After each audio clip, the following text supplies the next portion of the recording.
Good afternoon, everyone. Today we're going to talk about medium-term reliability, that is system balancing. This is based on a tutorial that I did for the Western Interstate Energy Board. And what I've done is to break grid reliability down into different timescales, short, medium, and long term. So in the short-term timescale, so say subseconds to seconds to minutes here, the thing about the resource mix that concerns us is that wind, PV, and batteries are all interconnected to the system through an inverter. So they're inverter-based resources. They're not synchronous generators like steam and gas and hydro turbines. And because of this, they have different challenges and opportunities in terms of their interaction in these time frames. Today we're going to be focusing in on this medium-term time frame, so minutes to hours to days. And here, what we care about with our changing resource mix is the fact that wind and solar are variable and uncertain. Here we care about things like reducing curtailment, the duck curve, managing imbalance. And then in the long-term time frame, from months to a year to years, we care about in the resource adequacy time frame, the ability of the system to meet demand at all moments in time for some future planning period. And here, with the changing resource mix, the variability and uncertainty of wind and solar, we care about the seasonal mismatch of supply and demand, having multiple days in a row of low wind, solar, hydro output, the metric that's commonly used in North America of 1 day in 10 years, loss of load expectation. The thing to note is that for resource adequacy, for system balancing, and for frequency stability, all of these are fundamentally about the load generation balance. So when we've got load and generation balanced, frequency here in North America is nominally 60 hertz. When they're out of balance, if we've got too much demand, not enough generation, frequency goes down. If we've got too much generation, not enough demand, frequency goes up. So as I mentioned, the things that we care about here in the changing resource mix are the fact that wind and solar are uncertain and variable. What do I mean? So by uncertain, I mean that the output is predicted by a forecast and there is some forecast error, right? So even 5 minutes ahead, there's some forecast error. And even if we could perfectly forecast wind and solar, they would still be variable. There's still a path of the sun through the sky. There's still wind moving through a region. So first I'm going to discuss what do system operations look like with conventional generation. So let's just talk about what things were like 20 years ago. So let's say you're looking at operations for tomorrow. So today, and the day ahead, I'm forecasting out my load for every hour of tomorrow. And I run a security constrained unit commitment economic dispatch program. And I figure out from that model my hourly schedules for all of my generators. And that's shown here in green, this hourly scheduling piece. Then tomorrow arrives, and within the day, I'm noticing, oh, there's more load than I thought. That's this load following time frame, where I may need to be adjusting things in intraday to account for load forecast error. And then I'll be dispatching my generators to set points. Now, every utility does this at a different time interval, but hourly or 5 minutes are some really common ones. A utility might dispatch, say, their system every hour. So that's the economic dispatch piece. And they'll basically be telling their generators, you know, you should be at 200 megawatts, you should be at 300 megawatts.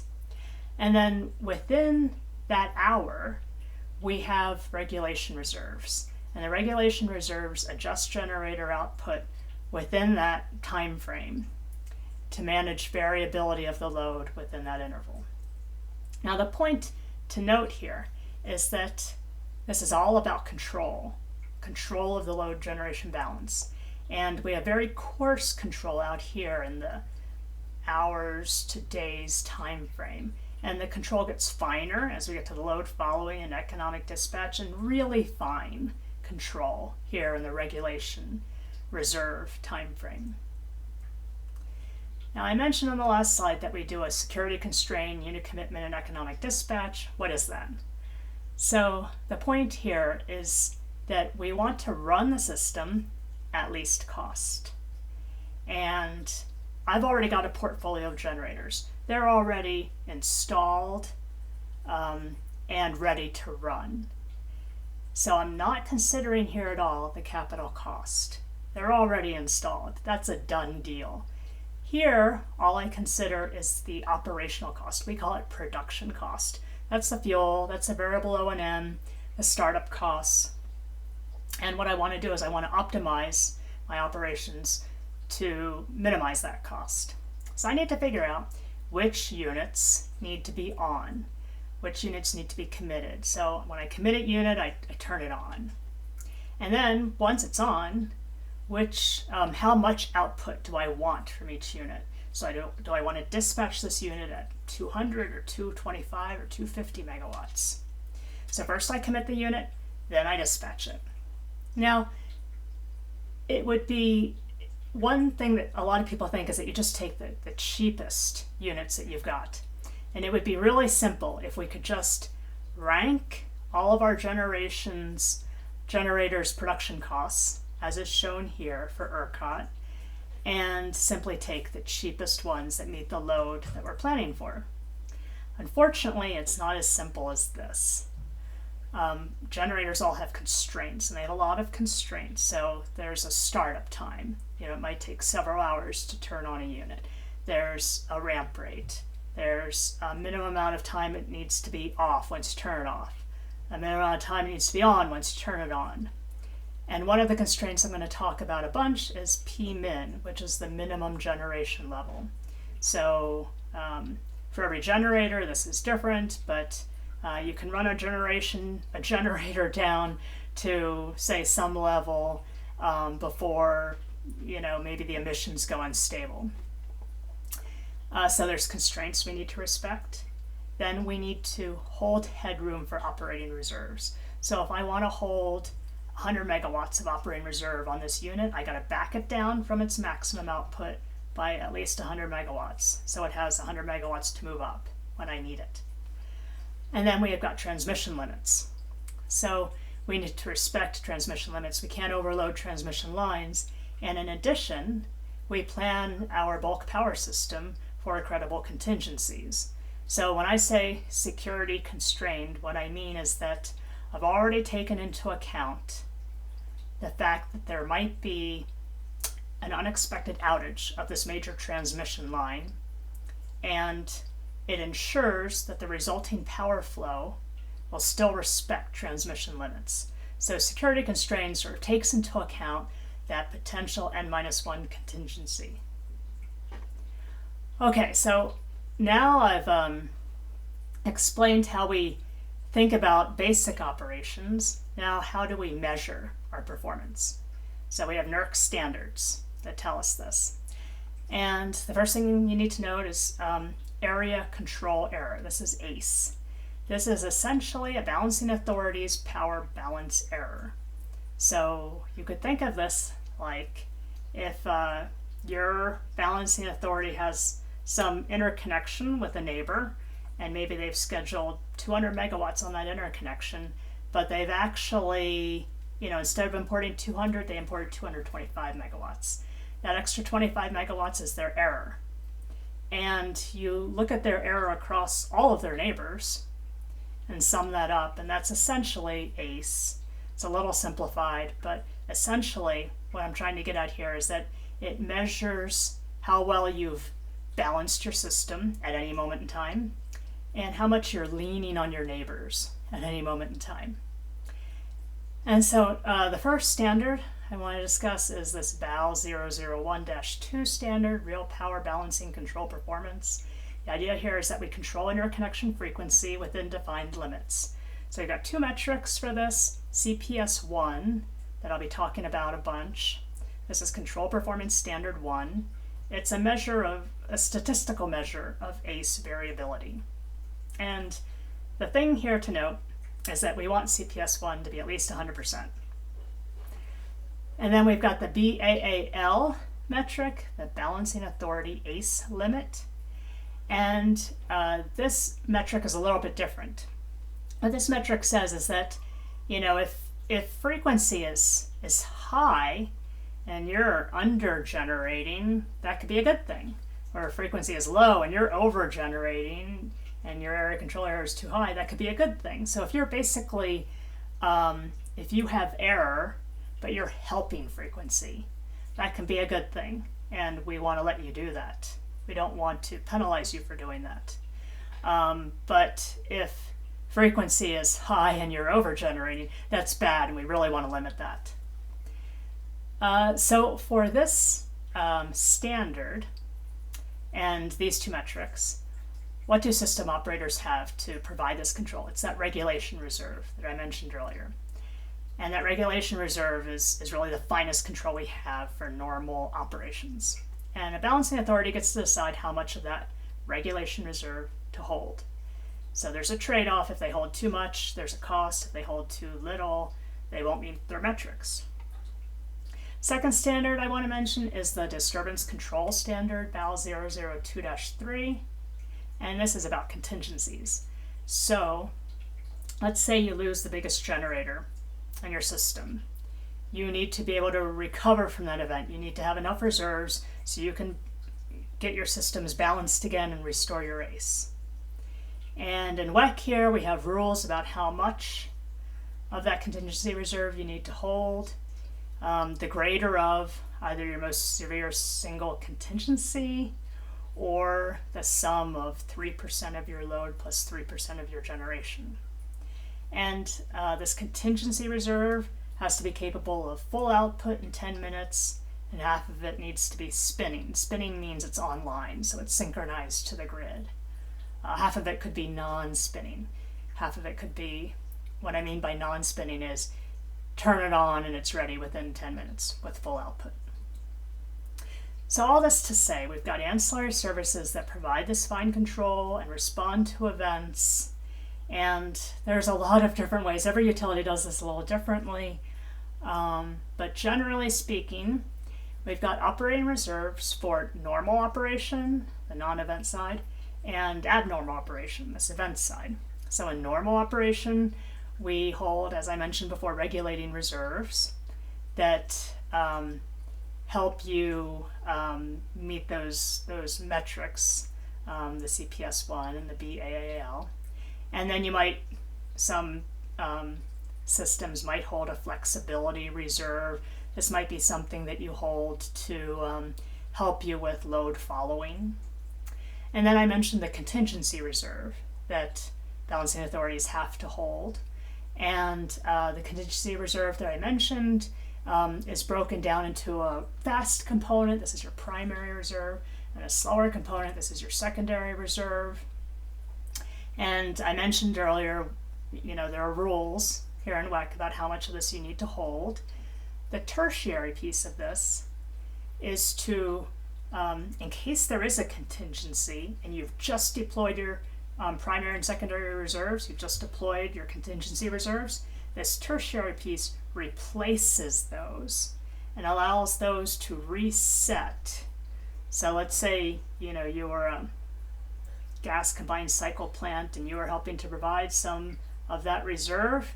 The tertiary reserve allows you to reset and go back to your operating point before the contingency happened so that you're ready to deploy again for the next event. And then some utilities might hold a ramping reserve. This might be for things like a big wind down ramp. So it's not an instantaneous event like a contingency, but still it's something that you might need to hold a reserve for. So what happens to system operations when we add wind and PV and distributed energy resources?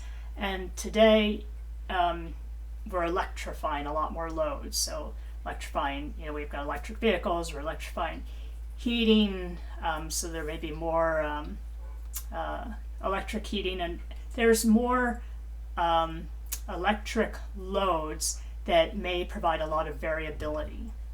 And so all of this, the wind, the PV, the rooftop solar, all mean that there's more variability and more uncertainty in what the system operator needs to deal with.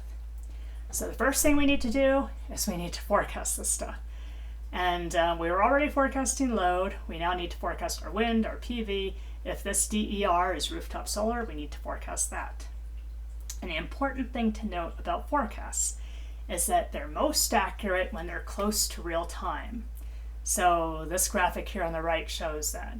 And the day ahead, you can see the error is pretty high. That's here in yellow. 4 hours out, the error gets lower. That's here in black. And then short term, 10 minutes out, the error here is in red.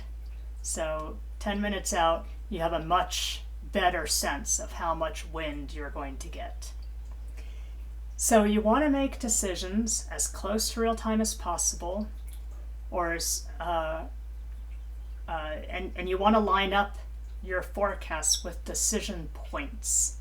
So let's say in this 4 hour ahead time frame, I have a decision to make about whether or not to commit my gas combined cycle units because it takes 4 hours to turn them on. That means I need a 4 hour ahead wind forecast to feed into that decision making process. So you want to have forecasts line up with whenever it is that you can make a decision about resources to commit. So the grid's going to need more flexibility for all of this. And this graphic on the bottom right, so I showed you earlier a graphic of the ERCOT supply stack without renewables. And when you add renewables into that, you can see it sort of pushes the whole supply stack over to the right. Again, this is this operational cost or marginal cost, and renewables, wind and solar have zero operational cost. And so it shifts everything over to the right. This is a good thing. It means prices go down.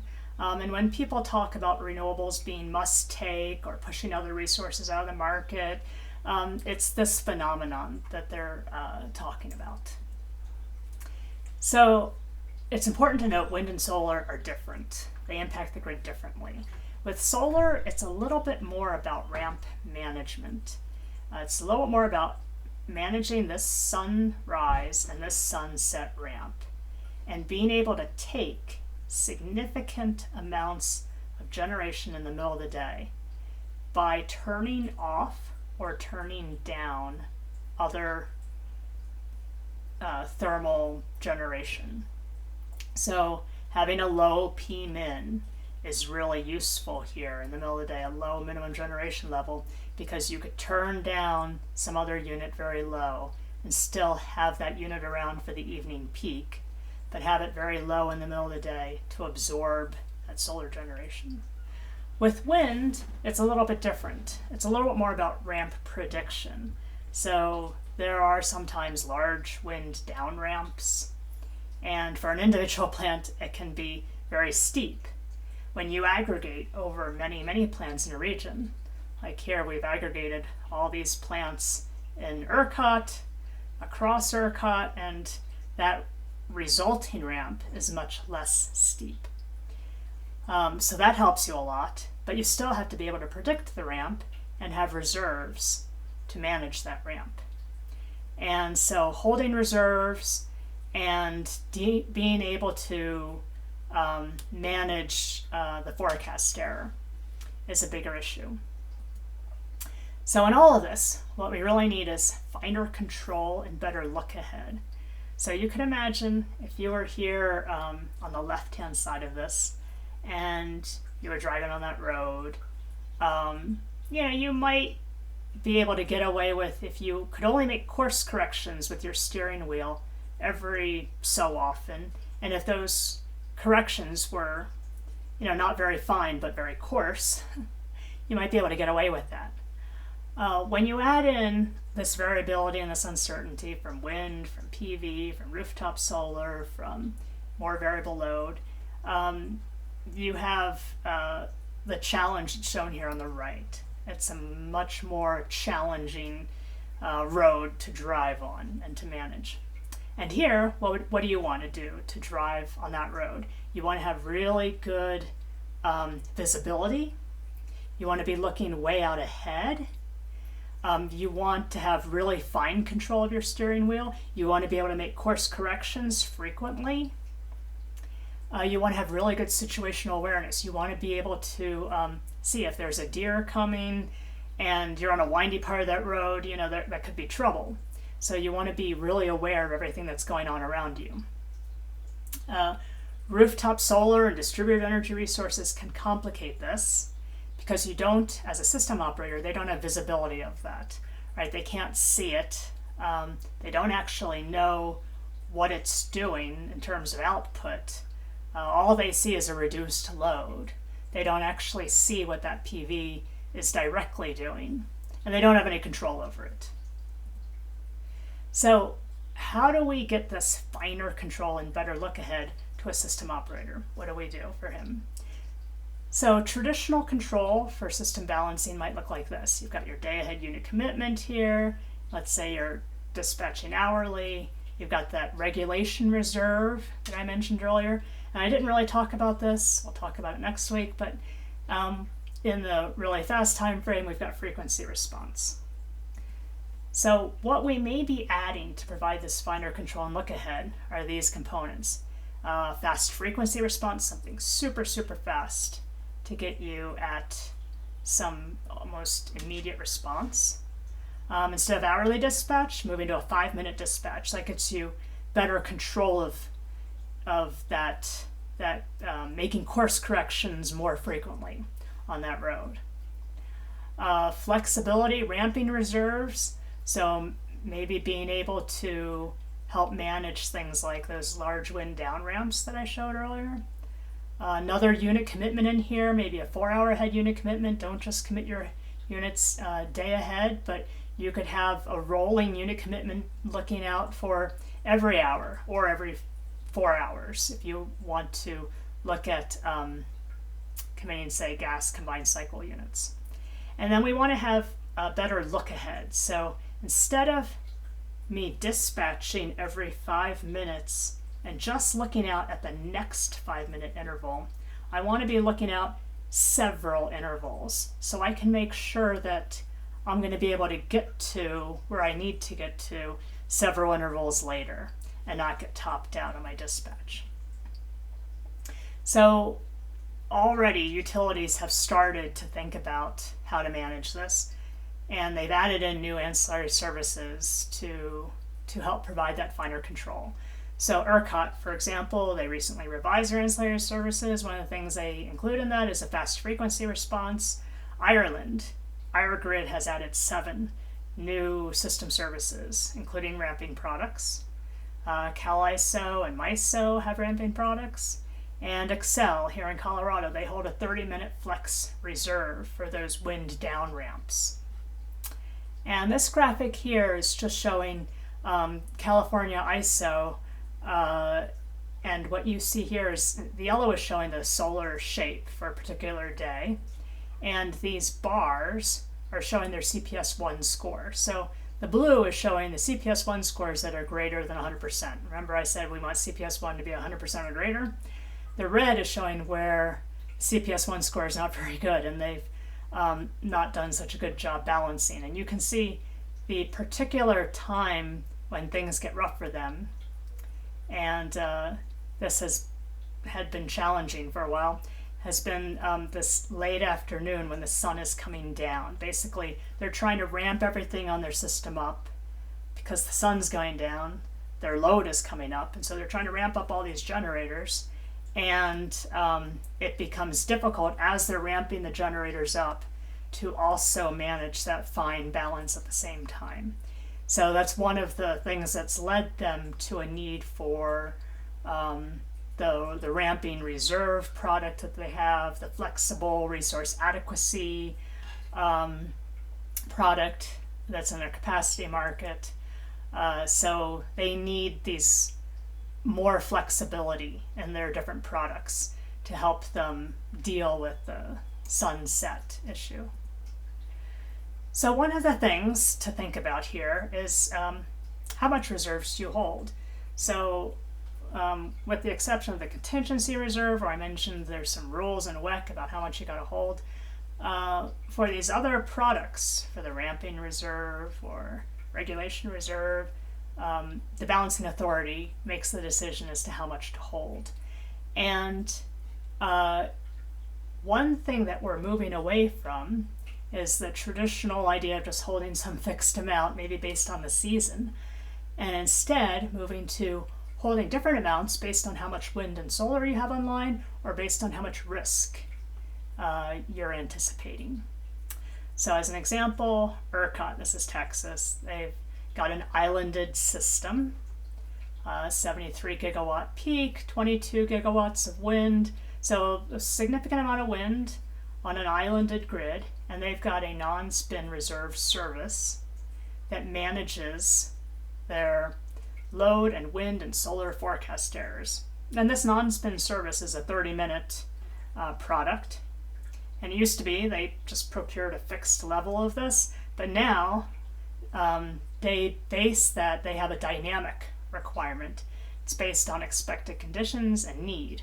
So as an example, if you look at this graphic on the right, each one of these dots is an hour for a year, and it's plotting the wind forecast error versus the load forecast error.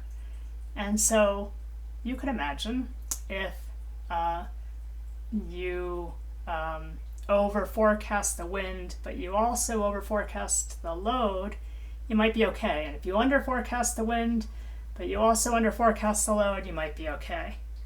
But if you're in this space, and if you under forecast the load, or over forecast the load and under forecast your wind, you might be okay because you could always curtail your wind. But in the space where you under forecast your load and you over forecast your wind, that is where you might end up short on generation because load's higher than you thought, wind is lower than you thought. In this orange box here, these are the hours where you got to make sure you've got enough reserves to manage these events. And so what ERCOT does is they don't worry about, for example, this box of errors, because again, they could always curtail the wind. They worry about this box and how many of these dots do they hold? How much of this variability do they try to capture? Well, they try to capture 95% of that variability when they're in a high-risk period, and they try to capture 70% of that when they're in a low-risk period. So it depends. You know, a high-risk period could be something like the evening load rise. A low-risk period might be something like the middle of the night. So this is now dynamic, and it's based on risk. Okay, so what does system dispatch look like with lots of wind and solar on the system? This is from a study that we did about 10 years ago. And this is for WEC. And this is showing a week, the most challenging week of the year. And it's looking at three scenarios. One in which there's no wind and solar, one in which there's a lot of wind and a little bit of solar, and one in which there's a lot of solar, a little bit of wind. And the idea here is just to show you the difference in dispatch. So you can see in the no wind solar case, you got your nuclear units, you got your coal units, your hydro, your natural gas combined cycle. In the high wind case, you can see the green, the natural gas combined cycle, you basically displaced a huge amount of that generation, with the blue, the wind, and the yellow, which is PV, and the orange, which is concentrating solar power with 6 hours of storage. And what you can see is that the black, the coal plants, you're basically turning them off over the course of these few days and then turning them back on again. In contrast, the high solar case, which is shown here at the bottom, you're actually backing down the coal every day to accommodate the solar. Sometimes you're backing this coal down to minimum generation levels. At the same time, you're curtailing solar in the middle of the day every day. Again, the yellow is the PV here. And you're also turning on the pink, the gas combustion turbines. A lot more gas combustion turbine than you might be turning on during this time of year. You're turning it on to help you at night, to help you meet the load, because you've turned off a lot of your gas combined cycles. So that gives you an example of some of the differences of wind and solar, and then also how the variability affects the rest of your generators. So in order to manage this, the grid needs flexibility. And there's a lot of different sources for flexibility. Luckily, there's sources on the demand side, there's sources on the supply side. A lot of people, jump to the idea that storage is the answer. Storage is definitely one of the answers, but there are a lot of other answers too.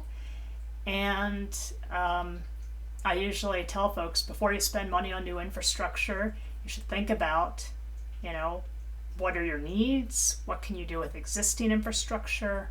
Can you recover your costs through revenue? In other words, does the infrastructure pay for itself? And even if it does pay for itself, is it the cheapest way to meet your need?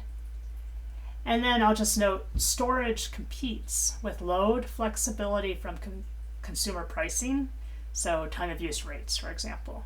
And it also competes with demand response. If we have a demand response program, that can act like storage.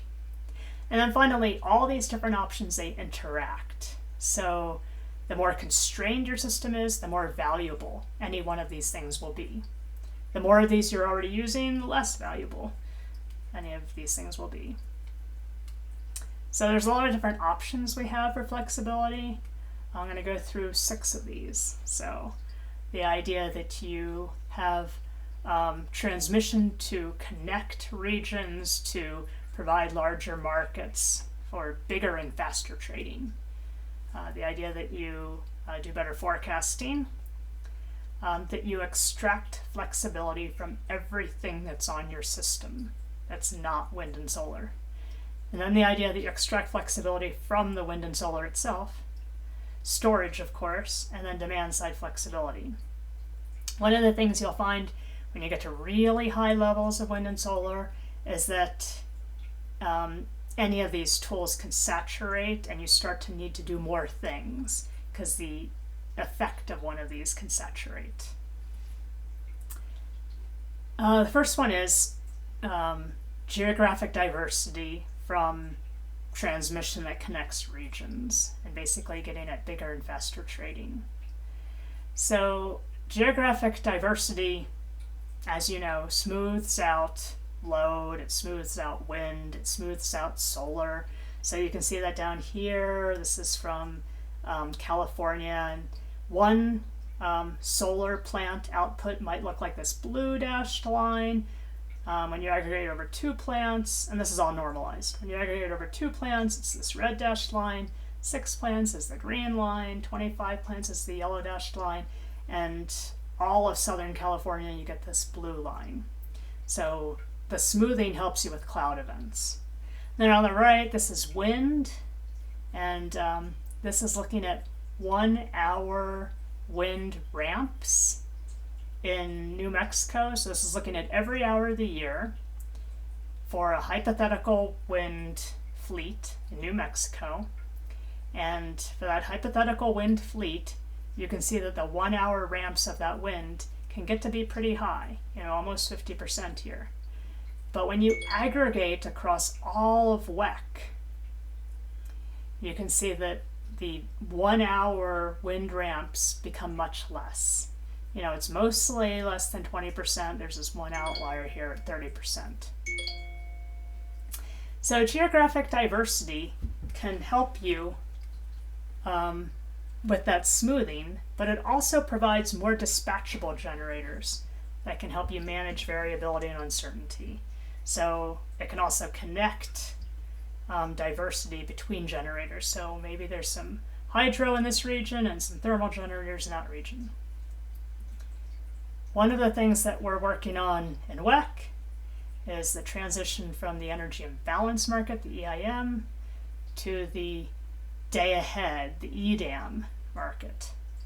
And What the EIM gets you at is this real-time economic dispatch, this box here in orange. So at the EIM, so today, CalISO is running an EIM with several utilities. They're shown here in orange: PowerX, PacifiCorp, Idaho Power, PacifiCorp, and NV Energy, Arizona Public Service, and there's a whole bunch of them. And what it allows them to do is to dispatch down their generation in real time and buy cheaper energy from one of the other EIM partners. So you can imagine, middle of the day in California, in the springtime, you often get negative pricing because there's so much solar in the middle of the day. This could allow Arizona Public Service or PacifiCorp, as an example, to maybe dispatch down some thermal generator and buy that negative priced energy from CalISO. And when I say buy that negative price energy from CalISO, what I mean is that get paid to use their energy. Now the EDAM, the day ahead market, what that's going to do is it's going to continue to do this economic dispatch piece, but it's going to add another component. What it will do is enable a trading partner to not have to start a unit in order to buy lower cost generation from a neighbor. And there can be a lot of economic benefits to that. So the EDAM will get you at more economic savings when that gets going. One of the places that's really exploited this is Denmark. So Energinet's the utility there, and Denmark is a really interesting system. They've got about 6 gigawatts of peak demand, about the same amount of wind and PV, and about the same amount of interconnection with their neighbors. So transmission interconnections to Germany and other countries in Scandinavia. Half of the energy in Denmark served by wind and PV every year. So they've been able to manage huge amounts of wind and PV penetration, more than anyone I can think of in the United States in terms of balancing authorities. Instantaneously, so for the peak hour, they can have wind reach about 150% of demand. So in order to do that, obviously they've got to be able to export all that wind, the excess wind. And that's what these interconnections are about. So what they've done traditionally is to schedule these interconnections in the day ahead with their neighbors and to use that to help sink some of this wind. More recently, they've basically allowed the interconnections to be scheduled within the day. So intraday market scheduling of the interconnections to allow them to take advantage of, there's a forecast error, there's actually more wind than I thought there was going to be, and so I actually want to give you more, I actually want to export more, can you take it, and see if there's a market for that excess wind. Finally, I want to point out one last thing about Denmark, because this is very interesting. They've got over 600 megawatts of electric boilers that they installed. So what they do is they, when prices go negative in Germany, for example, they buy that negative priced electricity and they run these electric boilers, and that heats up their district heating system. And if it's negative prices, they're essentially being paid to make heat for their district heating system. So it's kind of a win-win for Denmark. Okay, second big flexibility option is forecasting. First thing I want to say is forecasting saves you money if you use it to make your decisions about unit commitment. So that's what this graphic here on the bottom left shows. This is a study we did about 10 years ago, basically showing for different cases in WEC, and the 30% case was 30% wind, 5% solar in WEC. And the blue bar is showing production cost savings, so that operational cost, showing how much of that operational cost you could save if you use a forecast in making decisions about how you're going to commit your units the next day.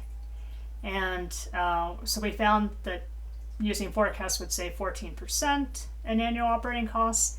Now, again, those forecasts are not perfect. If they were perfect, you could save another 1 or 2%. But the point of this is just using a regular forecast that's not perfect still is a big money saver for utility. And on the right, this is some work from Excel showing their actual savings for the last 8 years in terms of what they save by using forecasts and operations and what they've saved by improving those forecasts every year. So one of the places that has a really difficult time with forecasts is the Southwest Power Pool, or SPP.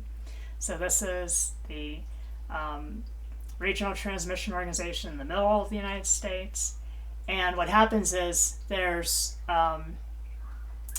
low pressure systems that come across the western US, go over the Rocky Mountains, come into the Southwest Power Pool, and create instabilities there in terms of their wind. And the jet stream, sometimes you get these low-level jets. The jet stream, when you get one of these low-level jets, will be right at the hub height and will be causing great output of the wind plants there.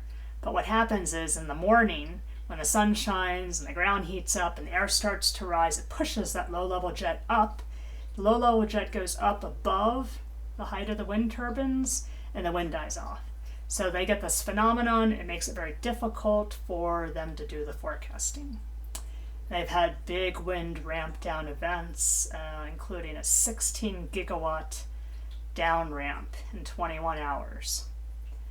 One of the tools they have to deal with this is that they've got a lot of quick starts. So 5 gigawatts of quick starts. These are fast power plants, can start up within 1 hour. And here on the right, you can see one of these big wind forecast errors. So here's the day ahead wind forecast in blue, and then the actual wind output in red, and you can see the 7 gigawatts of forecast error. So what they're worried about is that you might have a situation like in May 2018, when all those quick starts were committed in the day ahead market. So they were already running and they couldn't be used as reserve for a wind ramp down event. So what if you had a forecast error during that kind of a situation? You wouldn't have anything to respond. Or this big wind down ramp, it happened to have really steep down ramps during the morning and evening load rises, which made things worse. So what if you had a forecast error that exacerbated all of that? So what they've done is they've set up an uncertainty response team, basically a special team of folks that assess risk in 1 and 4 and 8 hour look ahead horizons. So this is a team that can basically commission more detailed forecasting, more detailed analysis, help to position the system in case they're in a high risk situation. Okay, third option. We need to get flexibility from everything that's on the system that's not wind and solar.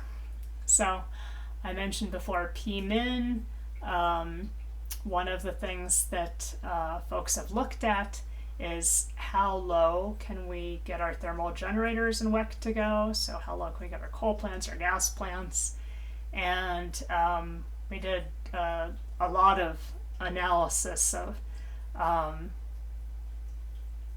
PMIN's flexibility from coal plants, cycling costs, cycling emissions about 10 years ago that help look at, what are some of the real issues and what are some of the standout examples of folks who are really getting flexibility from their power plants. Anyway, here on the left, this is just showing some data from a Stanford study that looked at some of these minimum levels of PMIN from operating data and WEC shown in blue, and then the median from the fleet of plants in WEC for combined cycles aero CTs, industrial CTs, and coal. And then here on the right, this is California's Helms pumped hydro storage plant. And it's just showing over time, Helms used to pump mostly at night. Now they're doing a lot of pumping during the day because you've got that high solar output in the middle of the day. As I mentioned, we had done a big study almost 10 years ago looking at cycling of coal and gas plants.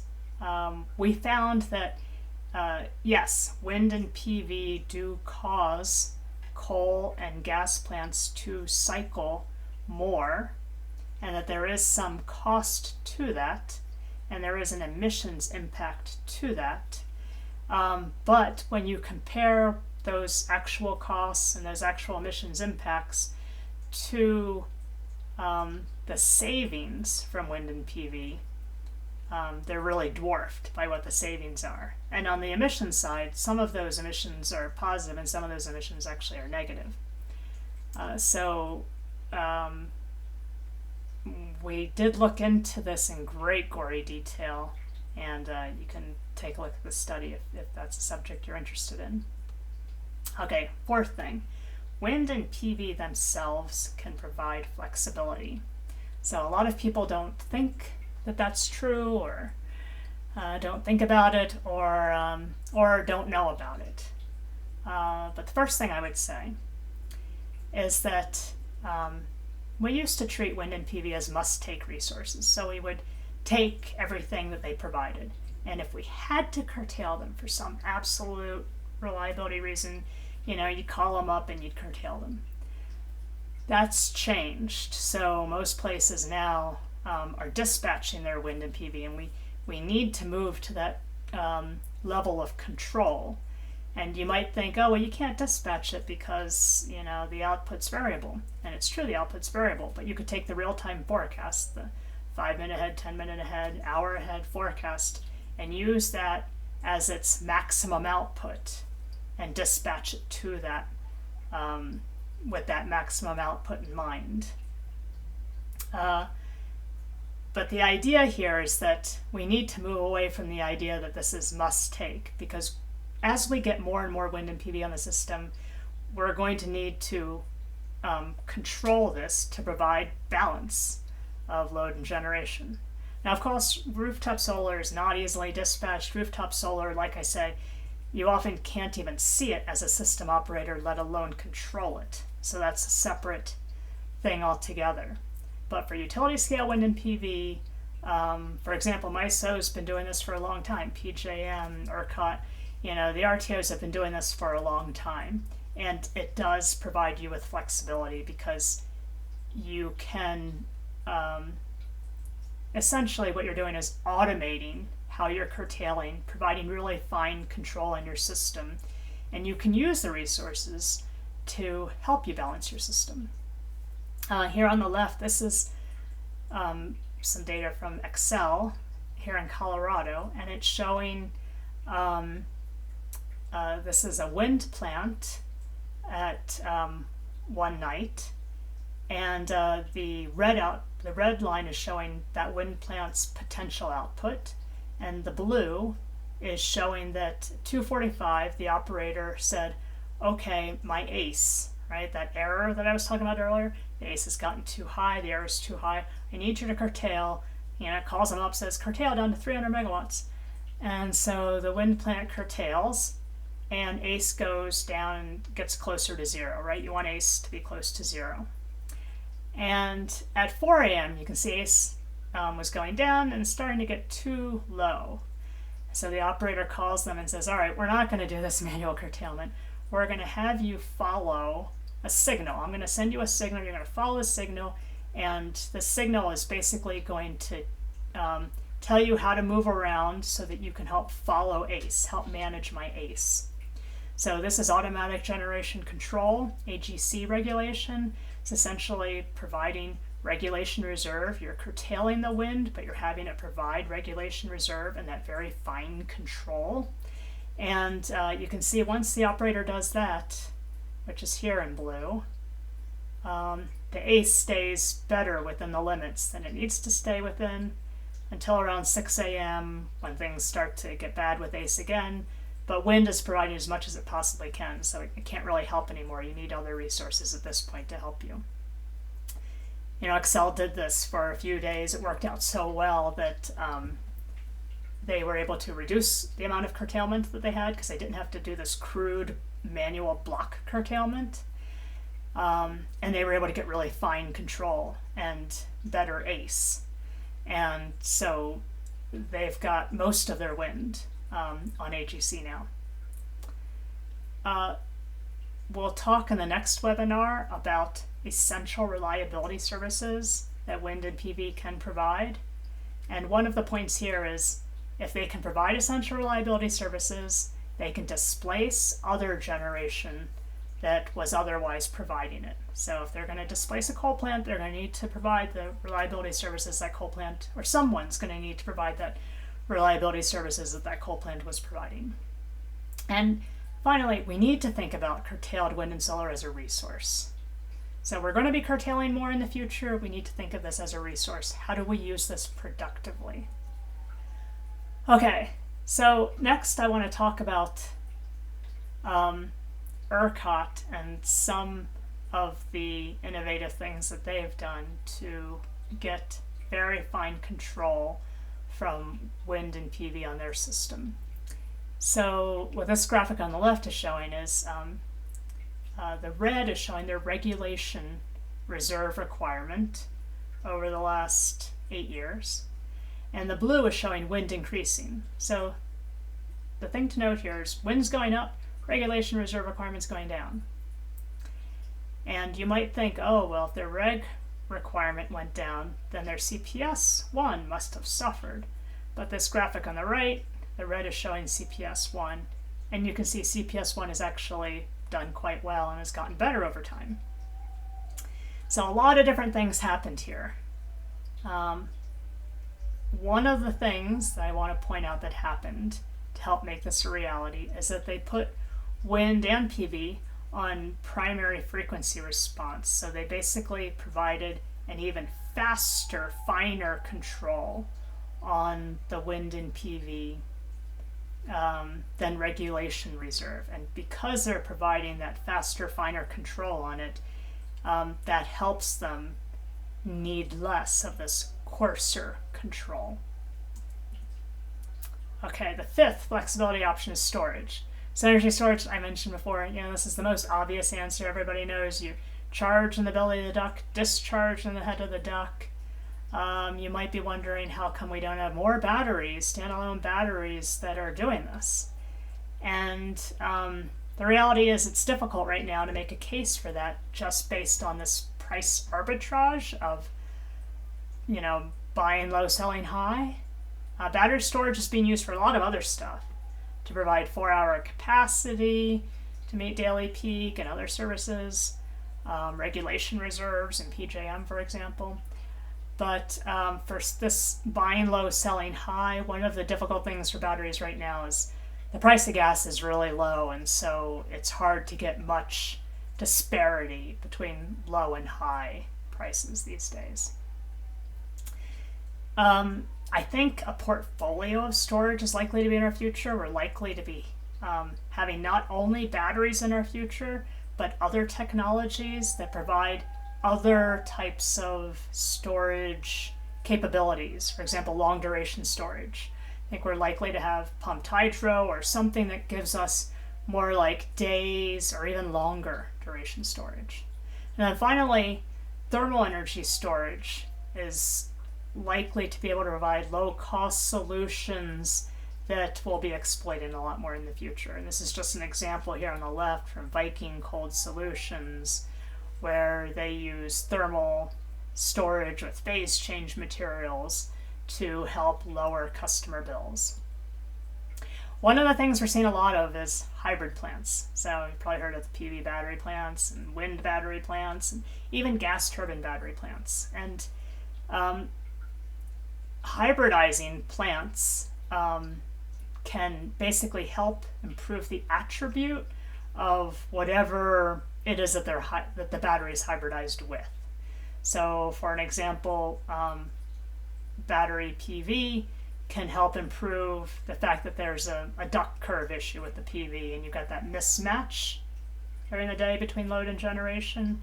In places like Hawaii, batteries are being hybridized with PV or wind to help them with wind or PV ramped down rates, because there are limitations in Hawaii of how fast you can ramp down. In SoCal Edison, they've added a battery to a gas turbine, and what this does is it reduces the P-min of that gas turbine to 0. So it allows that gas turbine to be online, providing spinning reserve, but not provide any energy to the system. So that's a nice way of getting rid of that P-min problem, especially in the belly of the duck.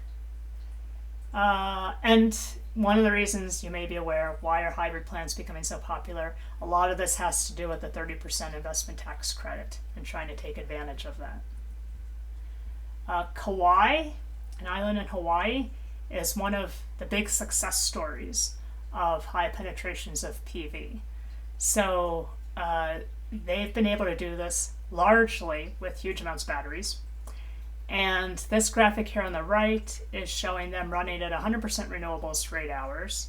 So they've got the hydro down here, the biomass. In yellow here is the PV. The purple is the PV backed with battery. And the gray here is their oil-fired generation. And in Kauai, it's an island, standalone. There's no interconnection to anyone else. So they don't have a lot of geographic diversity. If there's a cloud event, there's no neighbors to help them. So they do this with storage. Now they do have these quick start reciprocating engines. They've got this fleet of Wärtsilä engines that can help, but they can't start up fast enough to deal with the cloud events. So that's what the batteries are for. The PV backed with batteries, the batteries provide that contingency reserve to deal with the cloud events.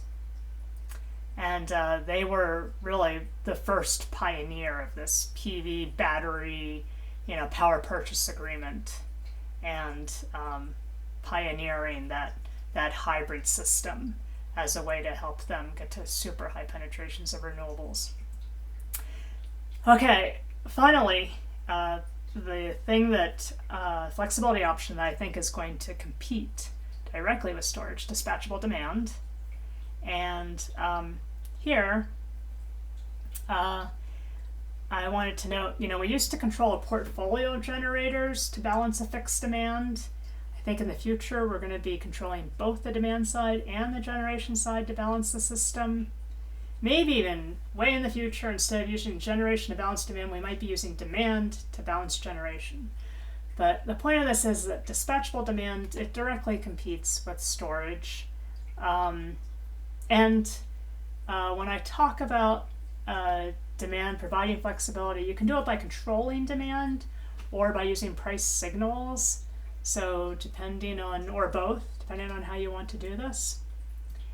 One of the reasons we are so excited about this today is that electrification is going on in a lot of places, and it's being pursued aggressively in places like California. Why is electrification important? This is an energy flow diagram for the United States.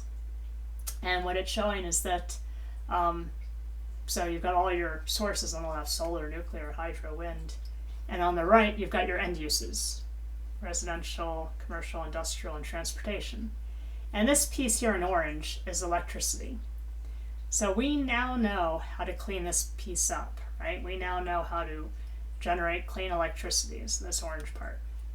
If we electrify more of these energy flows here, we can help clean those parts up. So electrification is a big piece of cleaning up the energy sector in general. More importantly to people like me is that high renewables penetrations need flexibility, as we've discussed. And flexibility may likely be cost effective if we can pull it from these heating of space and water and this transportation piece. So programs and pricing become really important for demand side flexibility. This is from Arizona Public Service, and it's showing on the left, here's their duck curve. So this blue line is showing their load and their duck curve with the midday solar that Arizona has. They have a significant amount of solar, same as California, and they have a peak in the evening. And what this is showing is that their old DSM program was actually making their duck curve worse. So they were actually saving a lot of energy right during the belly of the duck when they didn't really need to worry about saving energy. So a lot of this is driven by commercial lighting, for example. And what they're now doing is orchestrating their rates and their demand response programs. So Arizona Public Service is one of the leaders in terms of time of use rates. 2/3 of their customers are on time of use rates, and they have a super off-peak rate of 3 cents per kilowatt hour in the middle of the day. I think it's 10 a.m. to 3 p.m. in their cool season, and their peak rate is 7 times higher. So they've got a really good disparity between their peak and off-peak rates. And what you can see here is that off-peak period is 10 a.m. to 3 p.m. You can see after 3 p.m. their load starts rising. Then around 6 p.m. they put in their demand response program. They've got demand response programs where some loads are willing to get paid in order to curtail their load for 2 hours, and that helps them to manage this and shape this load curve. So rates and programs become incredibly important to get this right. This graphic here on the bottom right is some work that we did in Colorado Springs, and it's basically showing, we looked at rooftop solar, and we looked at the value of solar and sort of added up energy value, capacity value, T&D losses, and fuel price risk, and all kinds of values. And one of the things we did just for kicks was we said, well, what if we put in time of use rates? That also provides value. It acts like storage on your system. And it actually provided value similar to some of the low rooftop solar scenarios they were examining. So in conclusion, system operators already have tools to balance the system, right? They've always dealt with variability and uncertainty and load. Now that variability and uncertainty is increased when you have this changing resource mix, and we may need some more fine-tuning and better tools to get at that finer control. There's a lot of options we have for flexibility. At some point you start to saturate one of those options, you got to go to another option. You really need a suite of mitigation options. Wind and PV themselves are sources of flexibility for the system, and we need to use that, and we need to take advantage of the curtailed wind and PV and use that as a resource. And then finally, electrification and demand response, controllable or price-sensitive demand. These are going to be some of the really big levers that we're going to use in the future to help balance the system. And orchestrating our demand with prices and demand response programs is going to be critical. So there's a bunch of references.